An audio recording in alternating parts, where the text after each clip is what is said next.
चौदा नक्कीच प्रचाराच्या दरम्यान मी कायम एक स्टेटस ठेवला होता की संघर्ष जेवढा मोठा राहील जीत तेवढी शानदार राहील आणि त्या पद्धतीचाच ऐतिहासिक विजय हा चंद्रपूर जिल्ह्यातील या लोकसभेच्या आपल्याला होताना दिसत आहे। आणि मी सकाळी सुद्धा बाईट देताना आपल्याला सांगितलं की निर्णयाबद्दल मी पूर्णपणे आश्वस्त आहे आणि आता देखील सांगते की आता जवळपास 12 फेऱ्या पार पडल्या। 12 फेऱ्यात 1.25 लाखाची लीड मला आहे। साधारणतः 1.5 लाखाची लीड शेवटपर्यंत मिळेल अशी अपेक्षा मला आहे।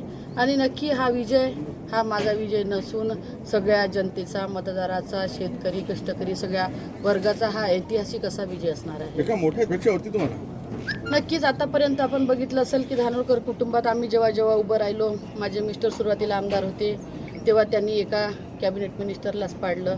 मी आमदार होती, ते कॅबिनेट मिनिस्टर होते। नंतर हंसराज भैया होते, ते कॅबिनेट मिनिस्टर असताना मागच्या वेळी 2019मध्ये आम्ही खासदारकीची निवडणूक लढवली। आणि आता देखील मला 100% माहीत होतं की सुधीर भाऊ कॅबिनेट मिनिस्टर आहे आणि हा धानोरकर कुटुंबाचा आगळावेगळा इतिहास आहे की नेहमी मंत्र्यांना पराभूत करण्याचं काम या परिवाराकडून होतं। बाळूभाऊंना काय वाटतं तुम्हाला?